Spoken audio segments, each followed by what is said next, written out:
akan mempresentasikan hasil ujian tengah semester dari mata kuliah Perencanaan Keberlangsungan Bisnis di bawah judul Panduan Penyusunan BCP Kerja dari Rumah. Oke, untuk struktur yang pertama di sini ada ringkasan. PT Brantas Abipraya atau Abipraya merupakan salah satu badan usaha milik negara yang berdedikasi dalam menyediakan jasa konstruksi dan telah berperan aktif dalam mengembangkan serta mendukung tumbuh kembang di berbagai bisnis atau business continuity management sebagai upaya agar proses bisnis tetap berjalan dengan baik dalam kondisi resiko apapun. Termasuk saat pandemi COVID-19 ini, BCM direncanakan untuk mengidentifikasi risiko yang muncul dan mengantisipasi risiko yang akan merugikan perusahaan. Para pemangku kepentingan atau stakeholders dapat mempercayai bahwa perusahaan dapat menjalankan proses bisnisnya sedemikian rupa sehingga proses bisnis ini tidak terganggu sama sekali. Dalam hal ini, aktivitas atau pekerjaan dilakukan dari rumah sehingga dapat mencegah terjadinya penyebaran COVID-19. Oke, untuk struktur selanjutnya yaitu tujuan.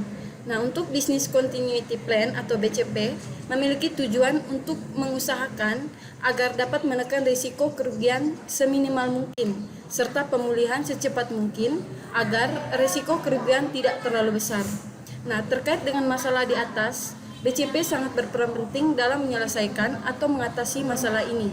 Yang perlu ditekankan di sini, pekerjaan di perusahaan dilakukan dari rumah atau work from home. Untuk work from home ini, dia adalah suatu istilah bekerja dari jarak jauh atau lebih tepatnya bekerja dari rumah.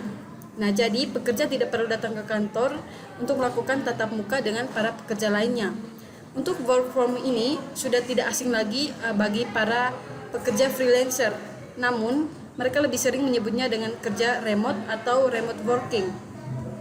Nah, bekerja dari rumah akan memberikan waktu yang fleksibel bagi pekerja untuk memberikan keseimbangan hidup bagi karyawan. Di sisi lain juga memberikan keuntungan bagi perusahaan. Selanjutnya yaitu prosedur BCP. Yang pertama yaitu mulai. Lalu kemudian di sini ada kondisi yang pertama, persiapan menghadapi krisis. Kondisi kedua yaitu kondisi siaga. Adapun kondisi ketiga menanggulangan darurat, di mana proses koordinasinya yaitu internal, eksternal, dan media. Lalu ada kondisi pemulihan, kondisi penyelesaian, kondisi kembali normal, setelah itu memperoleh hasil akhir dan selesai. Yang mana di kondisi ini prosedurnya membuat kiat praktis BCP-nya yaitu 1. Persiapan menghadapi krisis.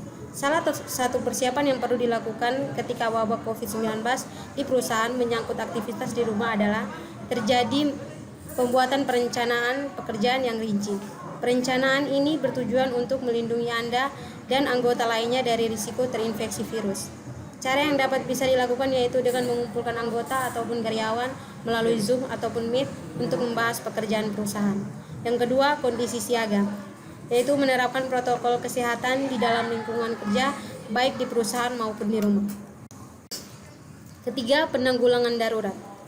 Yang pertama, menghindari kontak fisik, misalnya menjabat tangan atau bersentuhan pipi. Yang kedua, menghindari tempat umum atau keramaian, serta ruang publik apabila tidak ada kepentingan mendesak. Yang ketiga, memperhatikan dan menjaga pola hidup sehat, berupa makan makanan bergizi yang cukup, olahraga teratur, dan istirahat yang cukup, serta mengelola stres dengan baik. Hindari melakukan olahraga yang melibatkan banyak orang, serta melaksanakan senam bersama sementara dihentikan. Selanjutnya, senantiasa meningkatkan hygiene berupa lebih sering mencuci tangan dengan sabun minimal 20 detik, serta menerapkan etika ketika batuk atau bersin dengan benar. Dapat mengonsumsi vitamin atau suplemen untuk menambah kekebalan tubuh sesuai kebutuhan. Yang kelima, meningkatkan rekan kerja atau pegawai di lingkungan sekitar untuk menggunakan masker apabila tubuh sedang dalam kondisi tidak sehat, misalnya batuk, bersin, pilek, dan demam. Selanjutnya, yang keempat yaitu mengkoordinasi komunikasi kritis di mana internal, eksternal, dan media. Pelaksanaan rapat tetap dilaksanakan dengan maksimal penggunaan media online.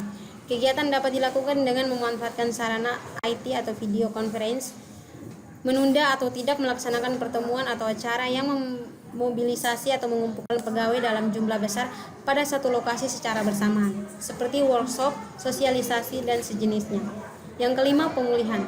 Pembentukan tim manajemen krisis atau pembentukan tim khusus ad hoc di mana membernya mulai dari level senior, manajer sampai direksi, dan membentuk minimal 2 tim manajemen krisis, yaitu tim protokol krisis dan tim inovasi dan akselerasi bisnis.